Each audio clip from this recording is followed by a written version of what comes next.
Quality. Our first question, what is socialism? Socialism is the public or government control over the means of production. This is set in contrast to capitalism, which remember is the private ownership of the means of production. So when we say public or government, we mean that it is owned by either the people broadly or the government that represents the people or the workers, and a government presumably that represents the workers. So here's the good news. The good news is that people, generally speaking, are more equal under socialism. There is less of a divide between the wealthiest and the poorest people in a society when a government is socialist. But of course that might mean that the overall average level of wealth is significantly less than it would be in the presence of capitalism, point number one. Point number two is that from an economic standpoint, it doesn't really work. Because remember that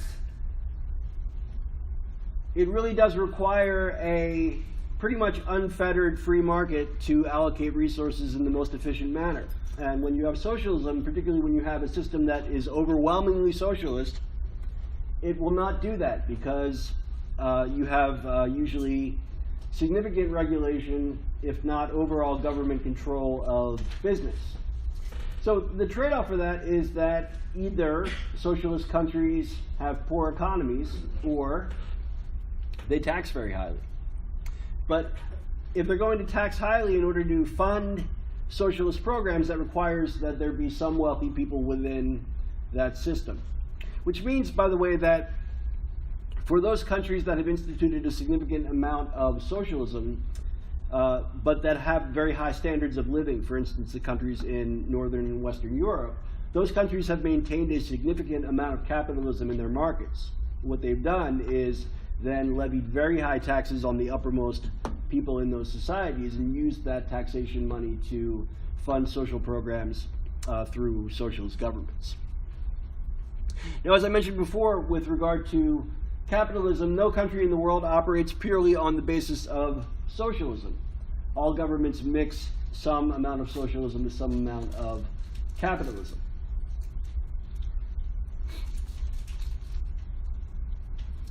This is an oversimplification, certainly, but it is useful for our purposes here. There are essentially two kinds of socialism. There is democratic socialism, which is socialism that is brought in through democratic means. This is the more common form. This is the form that is prevalent in most parts of the world. Scandinavia, United Kingdom, Canada, big parts of Africa and Latin America. Under a system of democratic socialism, there can still be a significant amount of capitalism, as already noted.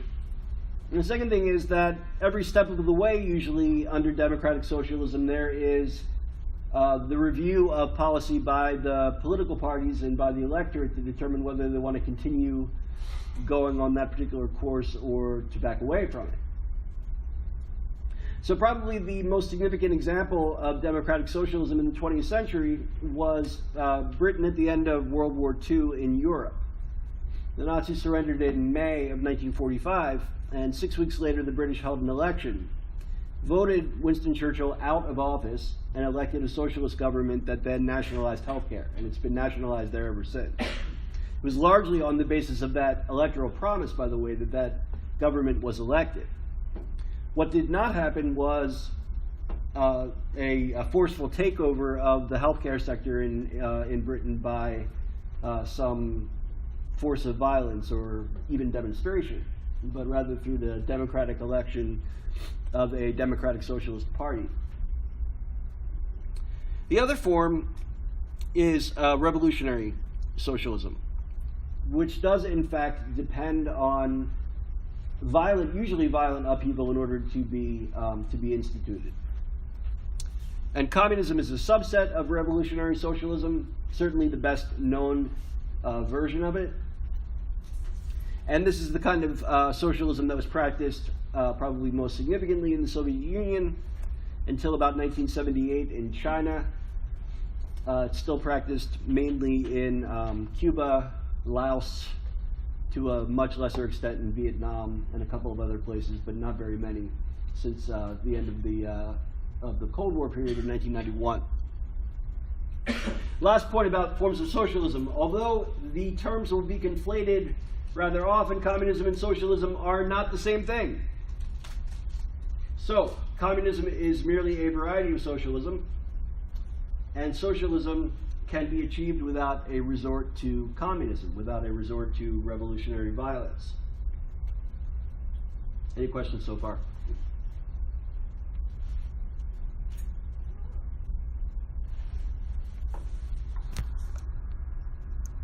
So our reading from tonight is from Karl Marx.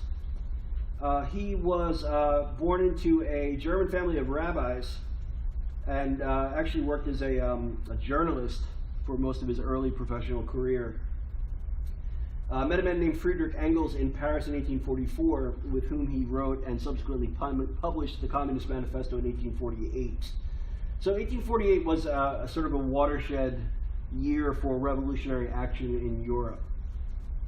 What was happening in Europe in 1848 in particular was the assertion of a lot of minority groups that did not have national representation against their imperial governments for better, more representative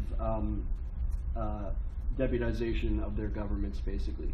So, for instance, for Hungarians, this meant rising up against the Austrian Empire, and ultimately fighting, although it took about 20 years to gain sort of an equal status with Austrians in the empire, in the establishment of what was called dual monarchy. For other groups in Eastern Europe, they were far less successful. In fact, most of these revolutions were entirely unsuccessful and really did nothing else except for upset the social order for a few weeks or months, only to be replaced at the end of it by the previous powers that were in place.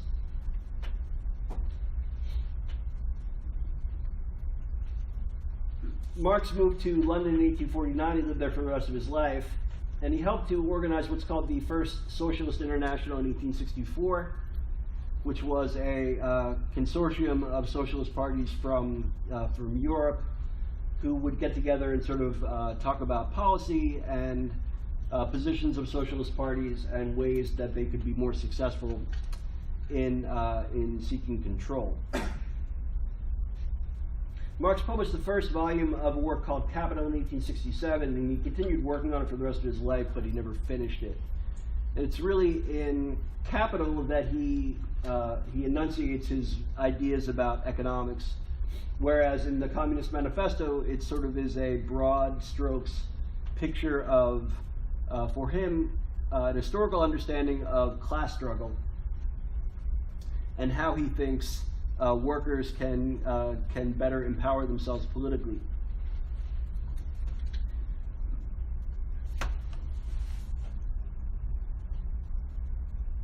So, if you turn in your book to page 629, the reading from Marx begins here. And you have about 80% of the Communist Manifesto provided here. So it is short and sort of to the point.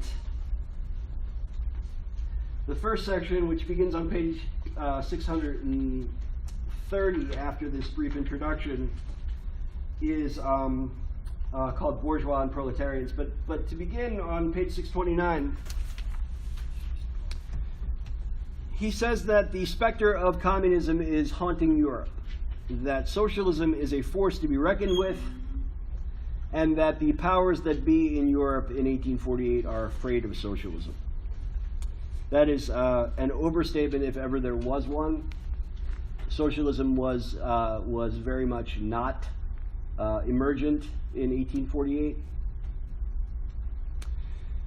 That said, Marx was hoping to take what he saw as an overall feeling of unrest, on the continent, and harness it into worker uprisings for better conditions, for better control over factories, so on and so forth. So that's the second Roman numeral on page 629 is sort of where he makes this point clearest. It is high time the communists should openly, in the face of the whole world, publish their views, their aims, their tendencies, and meet this nursery tale of the specter of communism with a manifesto of the party itself. So that's what he seeks to do in laying out this position. So page 630, bourgeois and proletarian. So Marx uses a very specific terminology in laying out the history of class struggle, which he says is the history of all hitherto existing society, the history of class struggle. So the bourgeoisie to which he refers are a capitalist class. But they're not just any capitalist class. The bourgeoisie that he identifies is a specific class of capitalists that's come into existence in the previous 50 to 75 years with the industrialization of European economies. And this has given capitalists the ability to make money at a rate never before seen.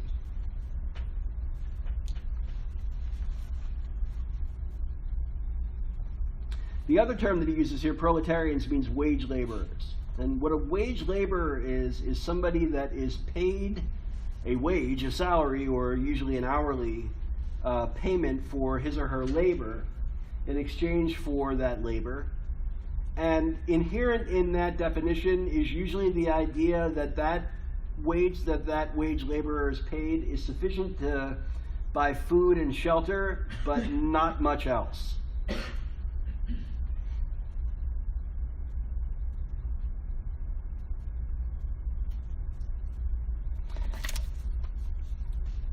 So the second paragraph on 630, he says, free man and slave, patrician and plebeian, lord and serf, guildmaster and journeyman, in a word, oppressor and oppressed, stood in constant opposition to one another, carried on an uninterrupted, now hidden, now open fight, a fight that each time ended either in a revolutionary reconstitution of society at large or in the common ruin of the contending classes. So history is class struggle, whether you go back sort of all the way to the ancient, even sort of prehistoric times of free men and slaves, ancient Roman times of the patricians, who are the sort of the upper class in ancient Rome, and the plebeians, who are the manual laborers, lord and serf, who we talked about in discussing feudalism, guildmaster and journeyman, again a position of management and worker. Marx sees history as a process of struggling classes. So Marx was, as a philosopher, was a disciple of a philosopher called Georg Hegel, Hegel. And Hegel believed in something called the dialectic. He believed that history was essentially sort of a machine that churned forward as a system of ideologies that were sort of constantly evolving and pushing humankind further. And the basic concept went like this. If you have sort of a prevailing ideology or belief system of the day, that could be called the thesis. And when conflict would emerge, it would emerge because some opposing thesis emerged, which he called the antithesis. Conflict would ensue. And in resolution of that conflict, there would be some new prevailing thought system or belief system that would take the place of both. That was some mixture of the two, which he called synthesis. But it didn't end here, because then, by virtue of synthesis having been achieved, now that is the new thesis that is subsequently in a new generation opposed by a new antithesis. Conflict ensues. With resolution, a new synthesis that then becomes the new thesis, and onward and onward. That's Hegel's idea of cycles of history. What Marx does is take this model for understanding history and impose class on it. To say that, okay, well, in taking that first lengthy paragraph on page 630, you might say, okay, well, we have free man, thesis, and antithesis, slave, some conflict that that emerges between those two that then is resolved, giving rise then to the Roman system, which has the then thesis of the patrician and antithesis of the plebeian, conflict, resolution, giving rise to the next system, feudalism, with lord as the thesis, serf as the antithesis, and so on. Here's what Marx says is really sort of significant about the period where he's writing in the 1840s. And this is the third paragraph on 630. In the earlier epochs of history, we find almost everywhere a complicated arrangement of society into various orders, a manifold gradation of social rank. In ancient Rome, we have patricians, knights, plebeians, slaves. In the Middle Ages, feudal lords, vassals, guildmasters, journeymen, apprentices, serfs. And almost all of these classes, again, subordinate gradations. So although the prevailing conflict of a particular age might have been between two classes, oppressed and oppressor, there were always other classes that existed that might have had some stake in the conflict or might have been outside of the conflict, certainly were affected by the conflict, but nevertheless were different from the ideological opposites that are battling at any particular point of conflict. Modern bourgeois society, he continues, that is sprouted from the ruins of feudal society, has not done away with class antagonisms. It has but established new classes, new conditions of oppression, new forms of struggle in place of the old ones. Such that, he says in the paragraph after that, society as a whole is more and more splitting up into two great hostile camps, two great classes directly facing each other, bourgeois and proletariat. So, class struggle had gone on, presumably, according to Marx, for centuries, with this Hegelian cycle and with resolution giving rise to a new prevailing way, a new situation of oppression, a new conflict that emerges from that oppression, and some resolution and some forward movement. But what's happening in the current age, again for him is the 1840s, is something entirely new. Instead of there being these other classes that have existed up until this point, what the bourgeoisie has actually managed to do is minimize the number of classes to two. So that there is just this bourgeoisie, this industrial capitalist class, which is far more wealthy than any other class that's ever existed. And the people that work for them, the proletariat. And remember, in an industrialized economy, this is factory work, by and large. So with industrialization, there is the removal of division of labor because machines can do a lot of what people were doing before then, but there's nevertheless the need for people to operate the machines. And so, because the bourgeoisie can't make their profit without the contribution of labor, it's necessary for the laboring class to continue to exist. But for the other classes outside the bourgeois and the proletariat, those classes disappear. A small percentage of them will become wealthy themselves and will become part of the bourgeoisie, but a far more numerous group will instead become proletariat as well. Why is that the case? And he says, well, if you look at society as it is now, this is the second to last paragraph on 630.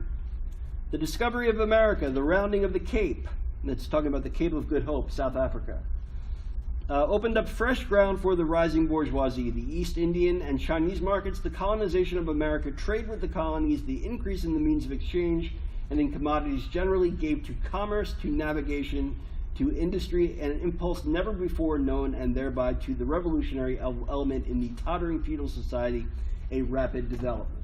So even before industrialization, colonialism was a big driver of this, Marx says. Just by the sheer volume of goods that were provided now to European societies, it gave rise to businesses, people that would deal in these commodities, that would buy and sell them, that would import them, that would ship them for that matter. All of this was means of doing business.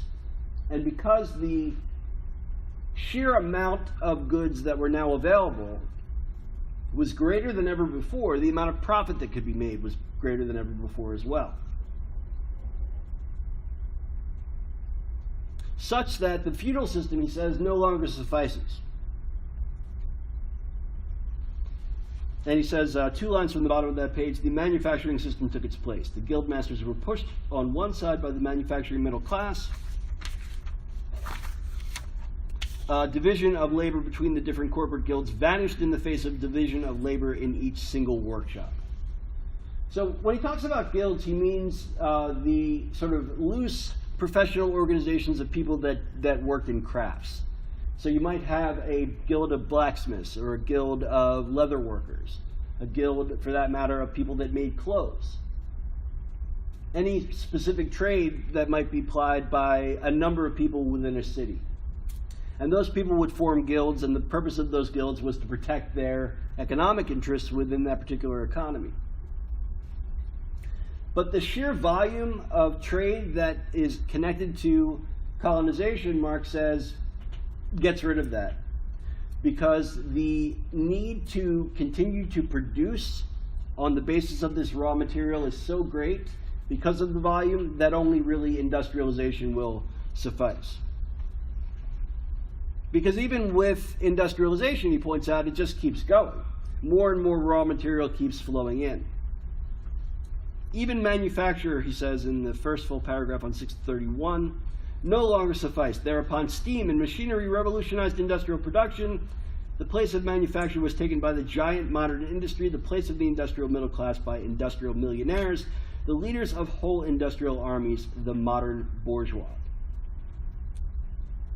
Modern industry has established the world market, for which the discovery of America paved the way. This market has given an immense development to commerce, to navigation, to communication by lands. This development has in return reacted on the extension of industry, and in proportion as industry, commerce, navigation, railways extended in the same proportion, the bourgeoisie developed, increased its capital, and pushed into the background every class handed down from the Middle Ages. So it becomes a cycle. More raw material coming in, more factories needed to process this raw material into goods, which creates more of a demand for more raw material, so that it becomes more and more necessary for certain forms of labor to disappear and for certain forms of work to become industrialized, so that the amount of production can continue to be churned out. We see, therefore, how the modern bourgeoisie is itself the product of a long course of development, of a series of revolutions in the modes of production and of exchange. So it's an important point, and one that bears underscoring. He sees the bourgeoisie as a, quote, most revolutionary class. And that's significant, because it is by virtue of the bourgeoisie being a revolutionary class that they inspire a revolutionary response. And that response is based on its ability to polarize, to a greater extent than any other period in history, class struggle.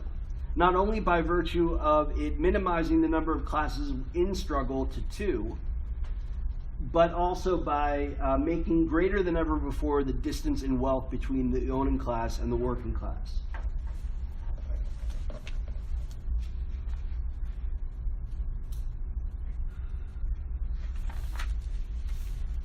Questions?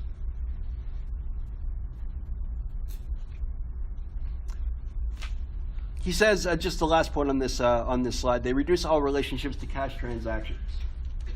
So rather than there being more complex economic relationships between and among several classes, several kinds of work, several places for that matter, instead there becomes just the simple transaction between the wage laborer working in the factory and the bourgeois factory owner who makes money off of the good that is made in that factory, for which cash is paid. It is a simple cash transaction. Now, from Marx's standpoint, this is highly problematic. And it is highly problematic because it is through labor that something gains value. So if you think about it in more abstract terms, like any particular thing that has value can have two kinds of value. It can have what's called inherent value. It's worth something on its own. And we might say that about, food, for instance. Food has value on its own. Or things like, gold and silver have value on their own because they're desired by people. But other forms of goods require people to work on them to make something that anybody's going to find particular value in. Right? Nobody's going to, if you pick a clump of cotton from the ground, nobody's going to find that particular clump of cotton on its own particularly valuable, or at the very least far less valuable than they will if somebody works on it, gins the cotton, and then threshes it and makes it into cloth and then makes it into a piece of clothing that can be sold. For Marx, this is an incredibly important distinction because it is the labor that does that. And because it's the labor that does that, Marx says, that good gets its value from the worker. And so for the worker to be paid only with a wage rather than with some stake in the value that he or she creates is essentially a form of theft. Now the counterpoint to that, by the way, is, well, the factory owner provides the raw material and therefore has a greater stake, and plus, all of the risk that's involved in owning a factory and so on and so forth. And that's an argument that people have obviously had, but the main point from Marx's standpoint is that it doesn't matter whether the factory owner provides the raw material and takes on a particular amount of risk. What matters is that the contribution of value by the worker to that good is completely ignored. And that does something that Marx calls alienates. It alienates the worker from his labor. And he means that in both the immediate sense. I don't get any sense of the value of the product that I create with my hands, as well as sort of a general overall kind of feeling of alienation through the whole process of being made to work for a wage. And to really sort of truly understand this point, it's necessary to just sort of go back 100 years or 200 years before then, when for most people who were creating a good with their hands, they had some immediate stake because they were usually the one that was selling that thing directly to a consumer. And so they could set the value of that good on the basis of the work that they had put into it. Now they're creating a good for somebody else to sell and make a profit. And the value that they put into it gets no compensation at the point of creation.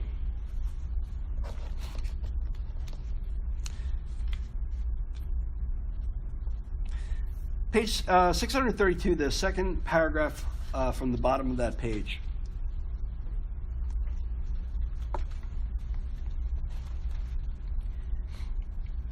He writes, "The bourgeoisie cannot exist without constantly revolutionizing the instruments of production and thereby the relations of production, and with them the whole relations of society.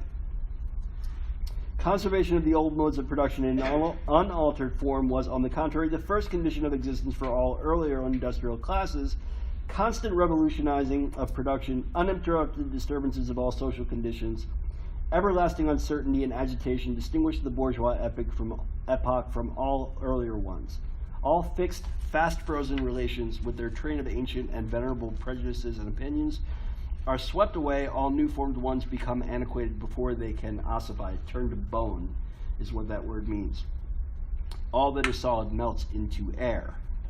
So it isn't merely that the current class conflict between bourgeois and proletariat has all of the characteristics that we've already discussed.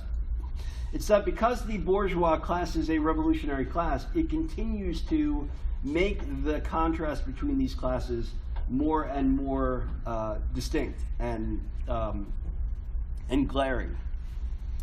And it does this because it becomes a kind of vicious cycle of profit motive and the desire to make more and more money. Now he says, the result of this is that, because they will produce more and more, whether there's actually a market for it or not, they'll then seek out new markets in order to sell these products that they're churning out at a higher and higher rate of production. So in that last paragraph on 632, he says, the need of a constantly expanding market for its products chases the bourgeoisie over the whole surface of the globe. It must nestle everywhere, settle everywhere, establish connections everywhere. So the bourgeoisie is radical and revolutionary not only because it has revolutionized the means of production, which it has, but also because it also does not show respect for national borders. And so it has this effect of causing any distinctions that had previously separated people from disappearing. The result of this, he talks about on page 633, about 6 lines into that top paragraph, talking about older industries in other countries. He says, are dislodged by new industries, whose introduction becomes a life and death question for all civilized nations by industries that no longer work up indigenous raw material, but raw material drawn from the remotest zones, industries whose products are consumed not only at home, but in every quarter of the globe. So it is a globalizing process that spreads one country to the next. So in the first 2 points on the slide, the bourgeoisie revolutionizes the means of production, first through industrialization and then through a consistent need to make more and more profit. And this undermines national identity and national boundaries. The result of this, by the way, is that because there is a tendency for all of the forms of work to fall away, so that the only form of work that there is wage labor, that there becomes increasingly an urbanized society. If farm work, for instance, is mechanized and industrialized, then the number of people that will need to remain on a farm are going to be minimalized. Those people are going to need to find work. And so like in every other age before then, they'll go to the city to apply a trade. The problem is now they'll go to a town to apply a trade and there won't be one for them to apply.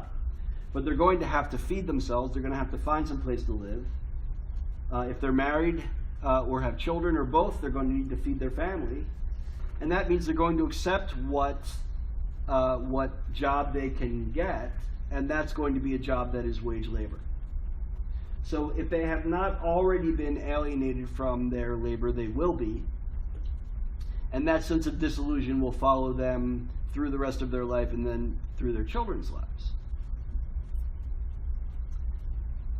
The key point is that in urbanizing, there is then a less and less distinctiveness of one country to the next. And you can sort of look at this by looking at like the skylines of the 10 largest cities in the world, whether it's Tokyo or New York or Sao Paulo or what have you. All particularly if you're far enough back in looking at a skyline that you can't see writing on buildings, then they really do sort of all look alike. Whereas if you look at the town or the village, they have distinctive characteristics that are more culturally specific. Cities are more anonymous. They are less culturally specific. And Marx says that that's almost by design, but largely it's a function of capitalism. Capitalism urbanizes the society. It makes it less culturally specific and more kind of anonymous and generic.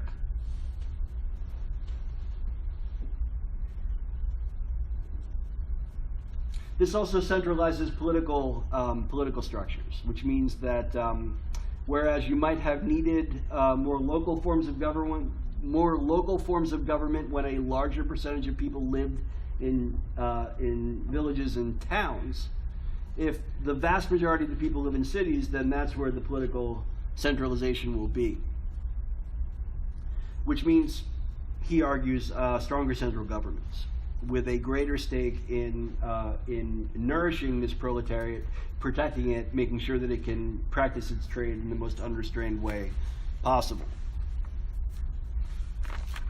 turn to page 634.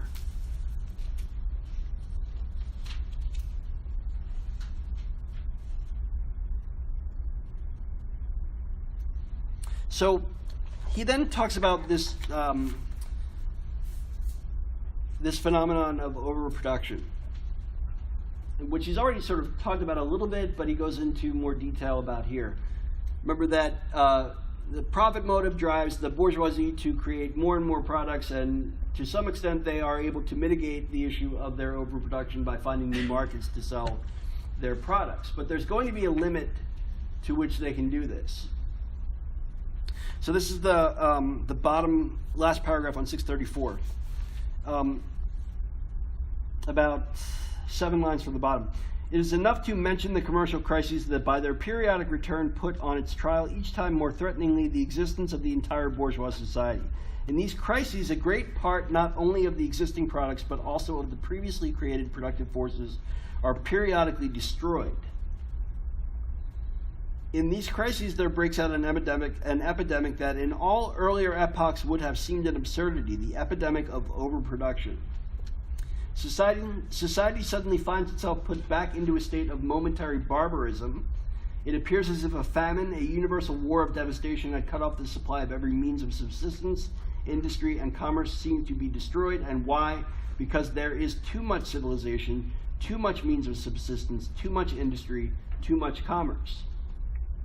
The productive forces at the disposal of society no longer tend to further the development of the conditions of bourgeois property. On the contrary, they have become too powerful for these conditions by which they are fettered, and as soon as they overcome the fetters, they bring disorder into the whole of bourgeois society, endanger the existence of bourgeois property. He says that the way that it builds up is to such an extent that it actually sort of like cannibalizes itself at a particular point. It reaches a breaking point and begins to almost sort of destroy the society around it. He says this is mental, he says, because if you think about it, if you look back at previous economic relationships that exist on the basis of supply and demand, you would never overproduce, because what's that going to do to your ability to make money if you overproduce? What happens when your supply is too high? What happens to your price? Goes down, right? Make less money rather than more. So it's first of all inherently irrational to overproduce.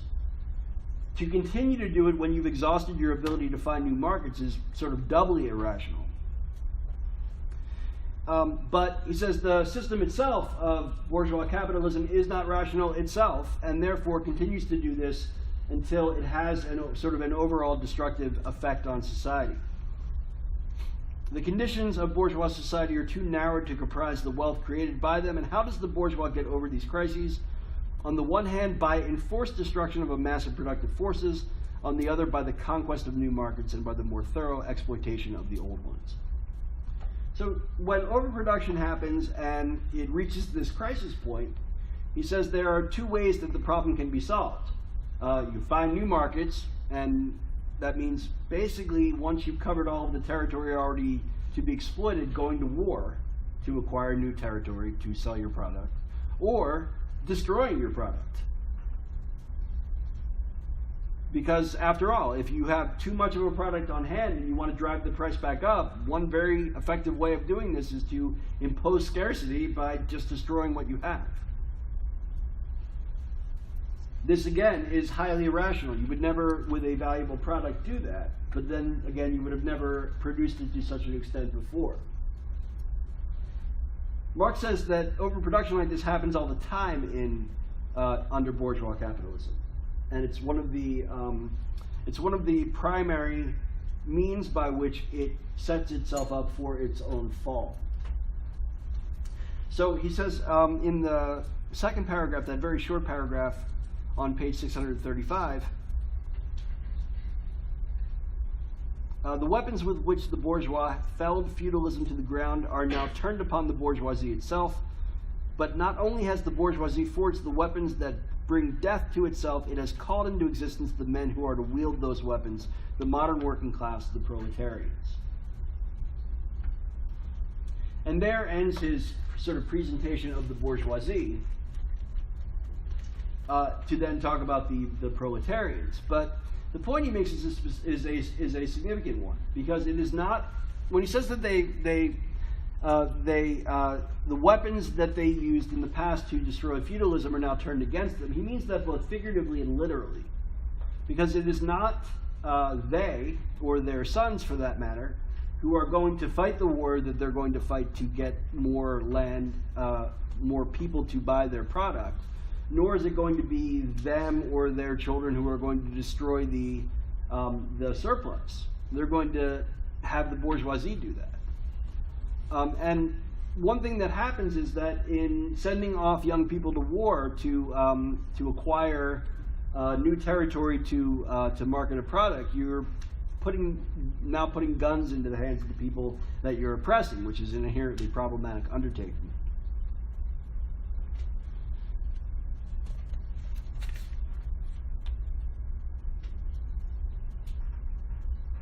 Turn to page...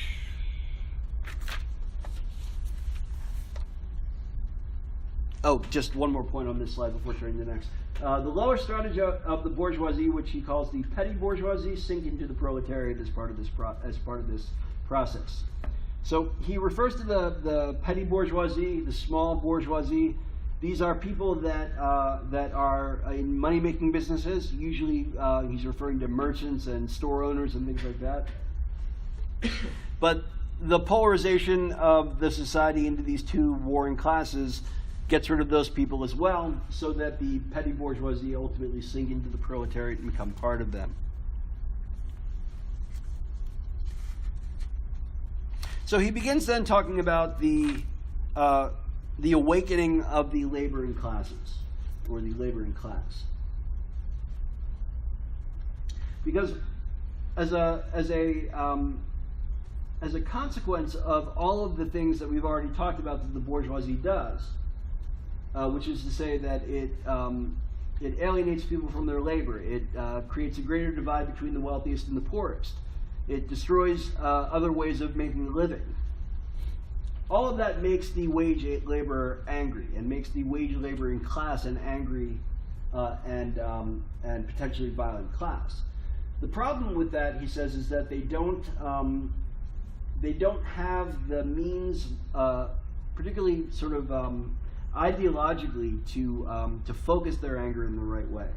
So they will, he says, attack the means of production themselves as an incoherent mass. So what might happen, for instance, is that in a factory where there is an angry wage laboring class, they might rise up against the factory owner and destroy the factory. Why is that a particularly useless expression of anger on their part? How does it not help the proletariat to destroy the factory in which they work? Yeah. They're out of work. They're out of work, for one thing, so even the small wage that they're getting at that point, they won't get anymore. And the second thing is that the bourgeoisie is so wealthy, it's not really going to hurt them at all. They can always build a new factory. So these initial expressions of outrage at the conditions will be unsuccessful. But he says,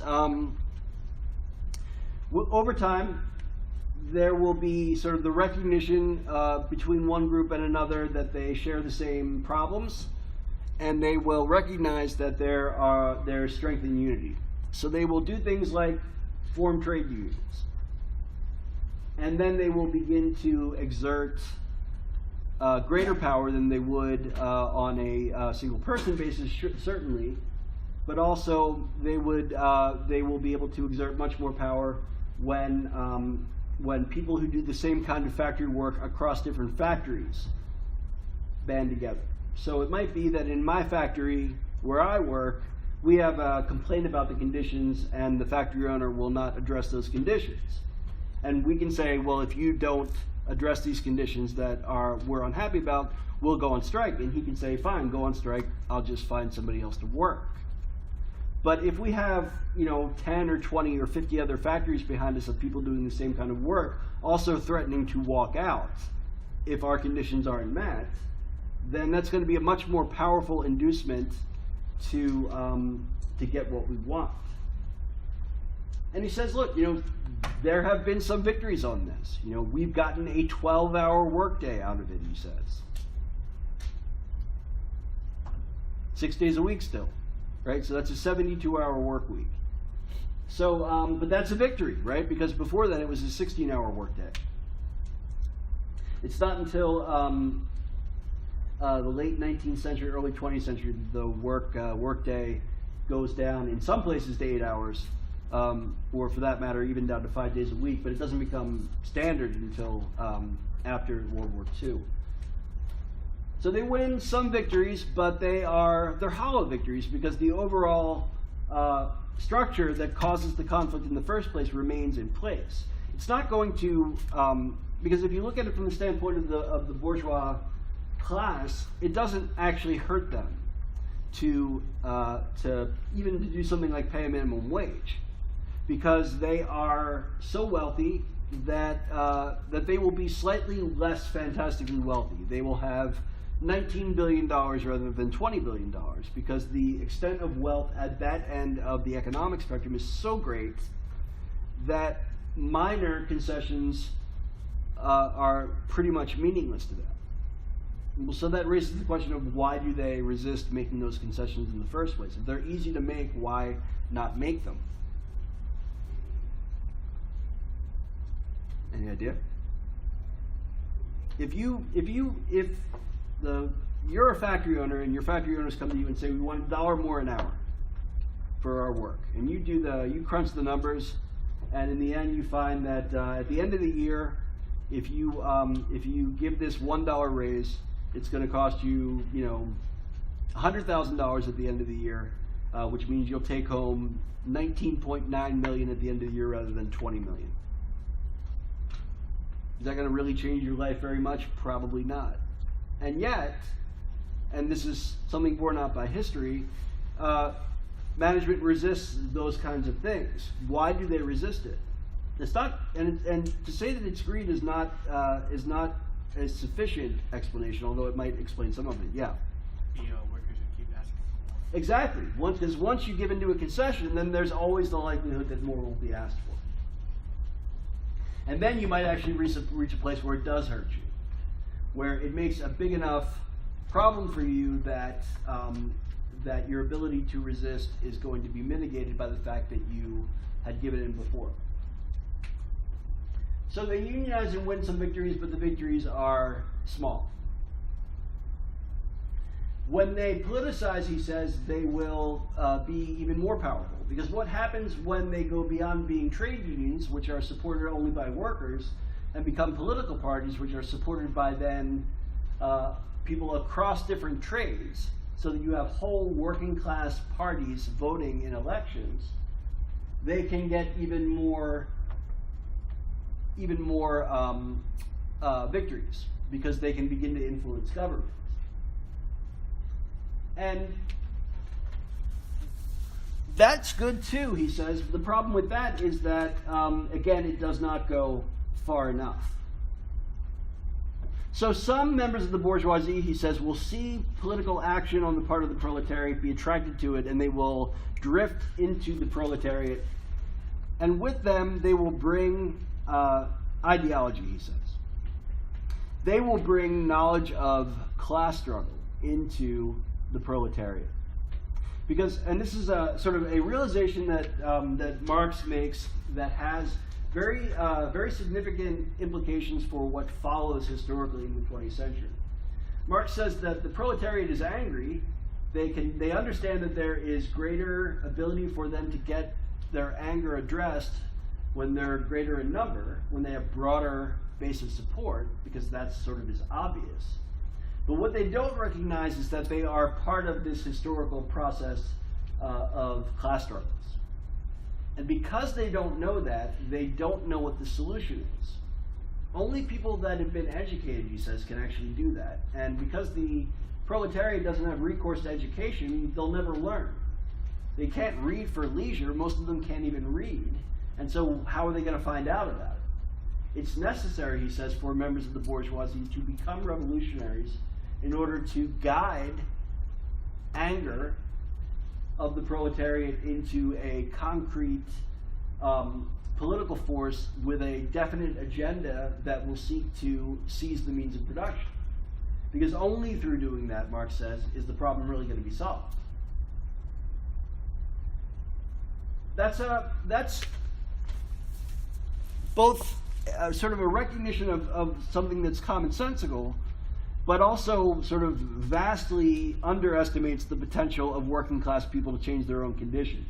It conditions the ability of working class people to change their conditions on the charitable feelings of people within the moneyed class. Now, it's also true that you literally cannot find a socialist revolutionary in the 20th century who came from the working class. None of them did. Lenin was from a family that ended up getting titled nobility. Fidel Castro was trained as a lawyer. Che Guevara was trained as a doctor. Ho Chi Minh was a college student.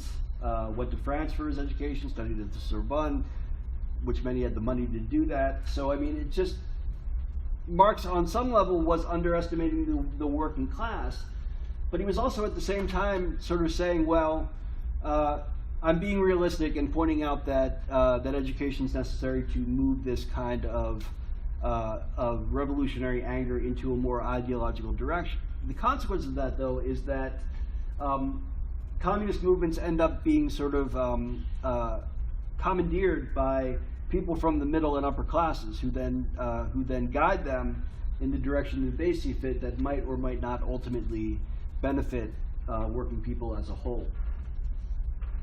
So when the members of the bourgeoisie begin to filter down the proletariat and bring ideological motivation, concrete ideas about seizing the means of production, that's when the bourgeoisie gets nervous. And he says that what the bourgeoisie will do is mobilize the remaining members of the petty bourgeoisie and what he calls the lumpen proletariat, the dangerous class, against the proletariat. So for those people that are still maintaining a position, small in number as they might be, between the bourgeoisie and the proletarian wage laborers, that small number of people who still have a position between those two will be used as pawns by the bourgeoisie to sow discord among the proletariat by, propagandizing them and telling them that that they really just need to be patient with the system, that it really will pay off for them, a year from now, 10 years from now, for their children, maybe for their grandchildren. For the dangerous class, for the lumpen proletariat, what they will do, because here he's referring to people like organized crime, people sort of who operate in gray and black markets, these people will offer the ability to make money that won't be seen in illegitimate work, and so there will be sort of a tendency for bribery to rise in these cases, as well as the ability to then take whatever moral lapses people within the proletariat, particularly among their leadership, whatever moral lapses they commit can then be reported back to the bourgeoisie, splashed on the pages of the newspapers, and the cause undermined in that way. When finally everything comes to a head, and this is page 640,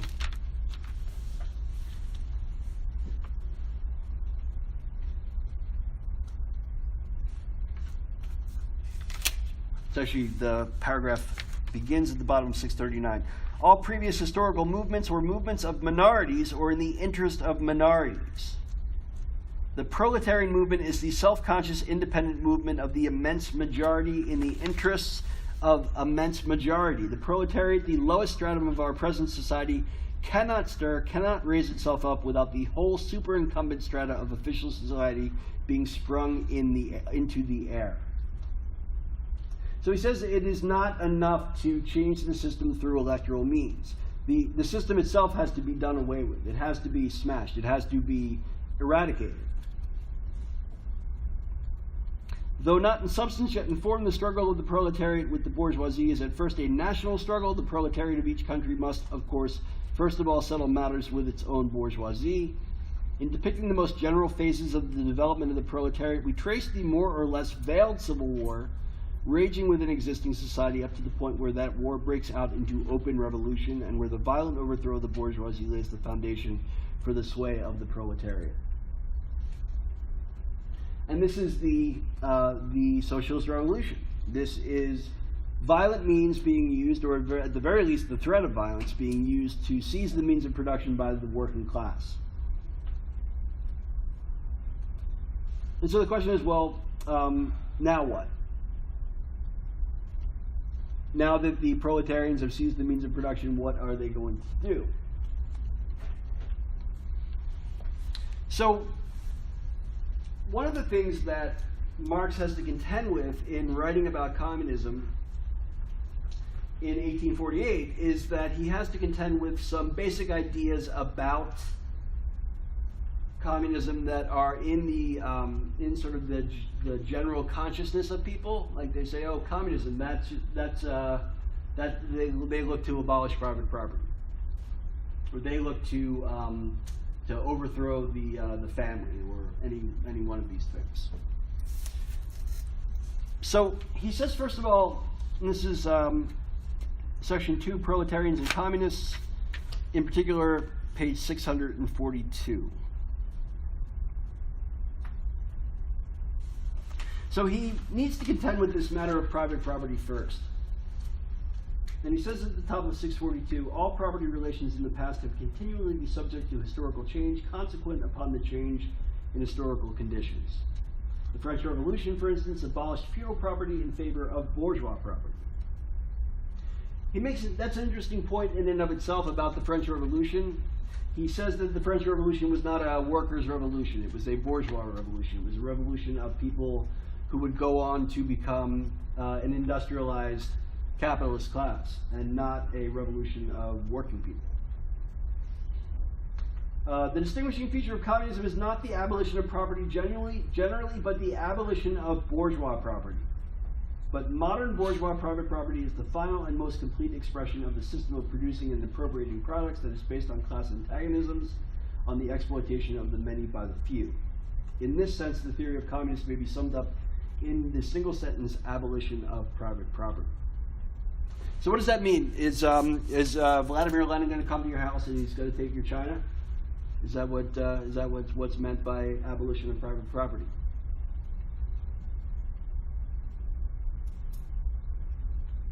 What do they mean when they mean abolition of private property?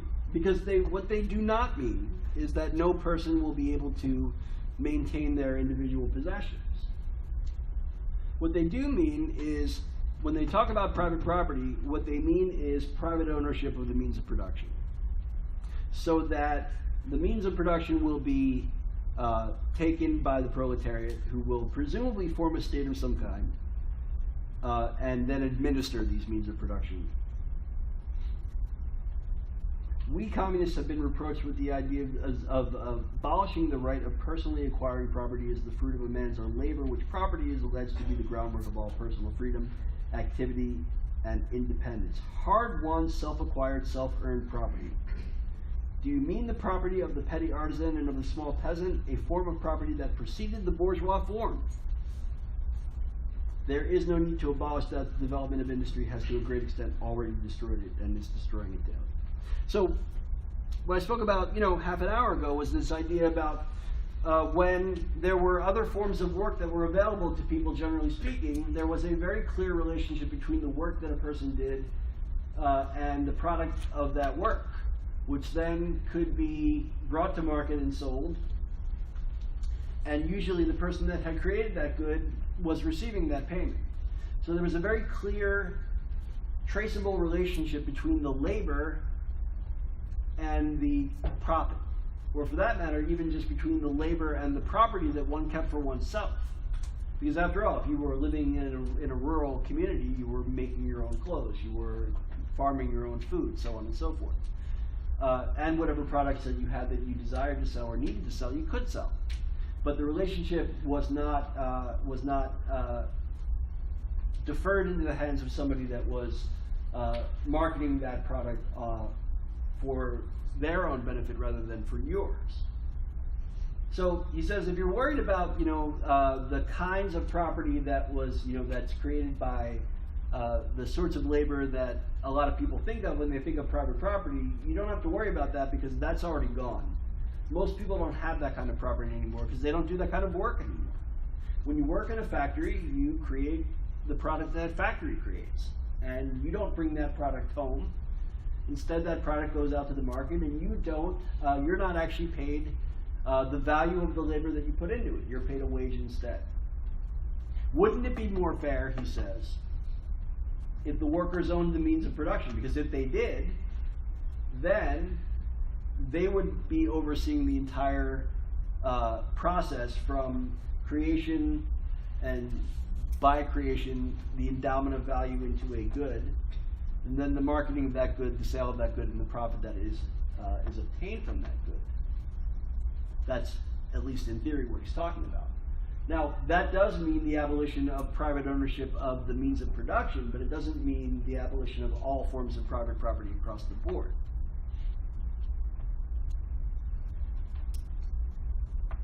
It also means abolition of wage labor. This is 643. This is the first long paragraph on that page. The average price of wage labor is the minimum wage, i.e. that quantum of the means of subsistence which is absolutely requisite to keep the laborer in bare existence as a laborer. What therefore the wage laborer appropriates by means of his labor merely suffices to prolong and reproduce a bare existence. We by no means intend to abolish this personal appropriation of the products of labor, an appropriation that is made for the maintenance and reproduction of human life, and that leaves no surplus wherewith to command the labor of others. All that we want to do away with is the miserable character of this appropriation, under which the laborer lives merely to increase capital and is allowed to live only insofar as the interest of the ruling class requires it. In bourgeois society, living labor is but a means to increase accumulated labor. In communist society, accumulated labor is but a means to widen, to enrich, to promote the existence of the laborer. So,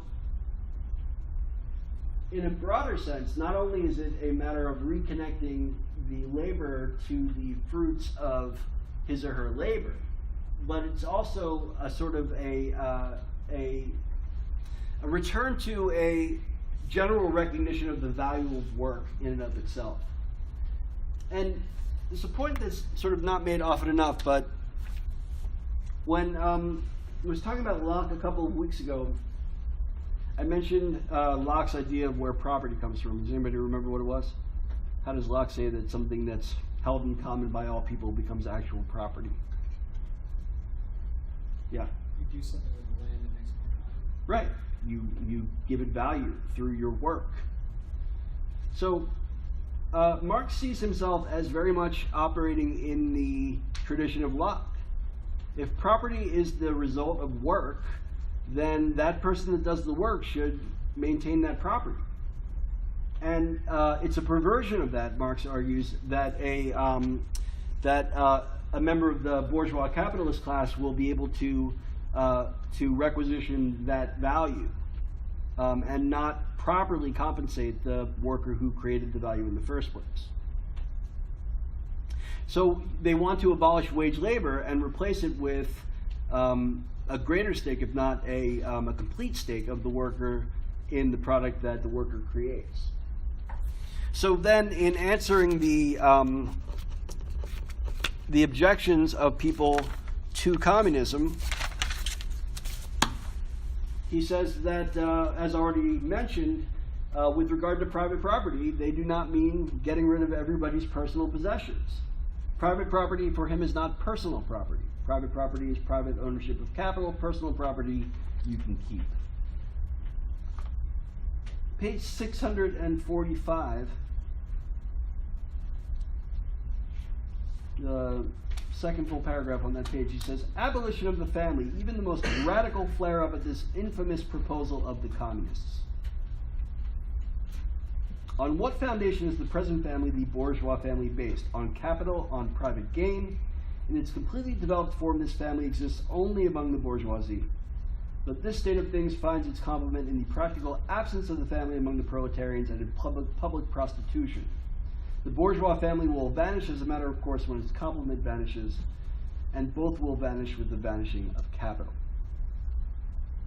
So what Marx says here about, because the charge that he is answering here is that communism undermines the integrity of the family unit, which is believed to be the basis upon which society is built. And he says, no. In fact, again, as with this matter of private property, bourgeois capitalism has pretty much already destroyed the family. It's turned, it has so sort of perverted familial relationships that the ability of families to relate to each other in anything other than a strictly economic sense has been pretty much crushed. And if you need any other evidence of that being the case, look at the way that sex has been turned into a money-making proposition.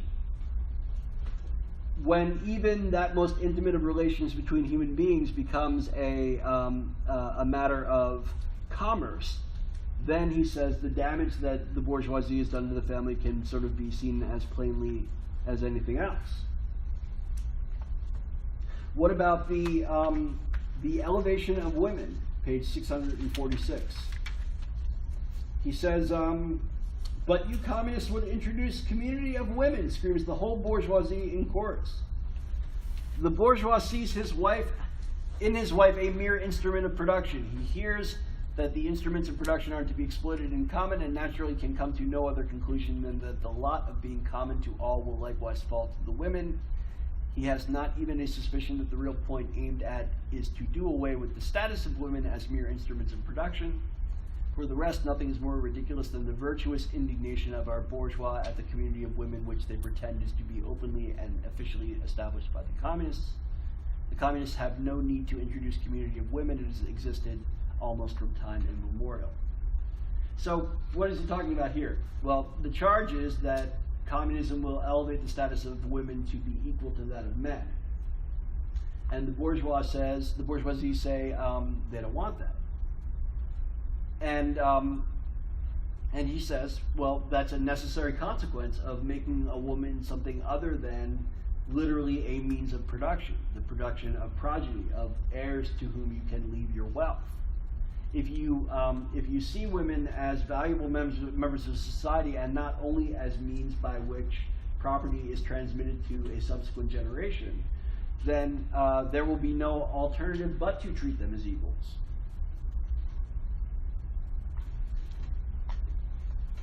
Abolition of nations and borders, he says again, has already been done by the bourgeoisie. The working men, he says, the last full paragraph on 646, have no country. We cannot take from them what they have not got. Since the proletariat must first of all acquire political supremacy, must rise to be the leading class of the nation, must constitute itself the nation, it is so far itself national, though not in the bourgeois sense of the word. So he acknowledges that the class struggle will be mounted on a country-by-country basis because the challenges to mounting international class struggle are too great. Things like different languages stand in the way, for one thing. Not to mention different cultures, different levels of industrialization, so on and so forth.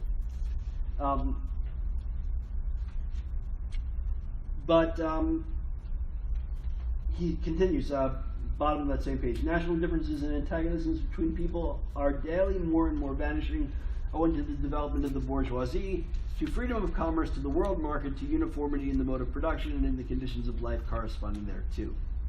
The supremacy of the proletariat will cause them to vanish still faster. United action of the leading civilized countries, at least, is one of the first conditions for the emancipation of the proletariat.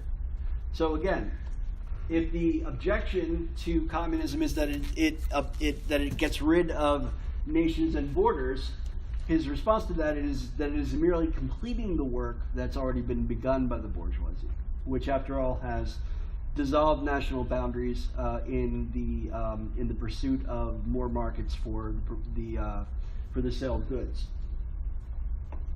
Last but not least is the religious objection. Because after all, if there is no single base of opposition to communism, historically speaking, there's none greater than that of religious communities. In particular because communist governments have tended to eradicate religious communities. So, second to last paragraph on 647. He writes, when the ancient world was in its last throes, the ancient religions were overcome by Christianity. When Christian ideals succumbed in the 18th century to rationalist ideas, feudal society fought its death battle with the then revolutionary bourgeoisie. The ideas of religious liberty and freedom of conscience merely gave expression to the sway of free competition within the domains of knowledge. Undoubtedly, it will be said, religious, moral, philosophical, and juridical ideals have been modified in the course of historical development, but religion, morality, philosophy, political science, and law constantly survive this change. There are, besides, eternal truths such as freedom, justice, etc., that are common to all states of society, but communism abolishes eternal truths. It abolishes all religion and all morality. Instead of constituting them on a new basis, it therefore acts in contradiction to all past historical experience. So the objection here is not merely that communism is hostile to religion, but more so that it even sort of alienates the culture from its religion more than the Enlightenment did. Because the Enlightenment introduced rationality into previously religiously run societies, but it didn't outlaw religion. It didn't push religion entirely to the side. And his answer to this is a sort of begging the question. He says, well, that's just a poor understanding of history. Haven't you been listening? I've been talking about class struggle this whole time. Haven't I sufficiently proved to you that class struggle is really the basis of all history and not this? Which isn't the greatest argument, and probably doesn't do a whole lot to assuage the concerns of the religious communities about this.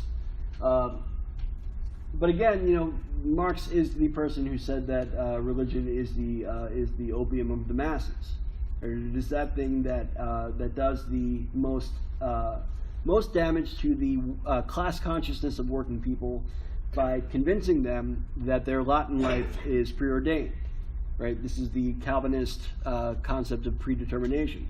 If you were predestined to be a wage laborer, then you won't question your status as one. And so Marx does seek to upend the contribution of religion to maintaining class rigidity, certainly. So on page 649, he comes to this discussion of what the communists would seek to do if they came to power. This is 649.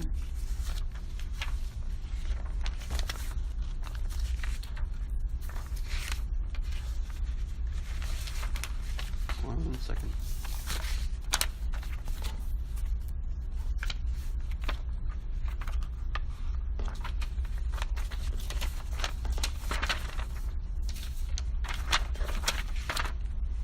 $649. So there's that list of 10 things that the communists seek to do. Number one, abolition of property in land and application of all rents of land to public purposes. So if the greatest form of capital that exists is land, then the nationalization of land must be the top priority. Second, a heavy progressive or graduated income tax, which means that the more money you make, the higher percentage of your income is paid in tax.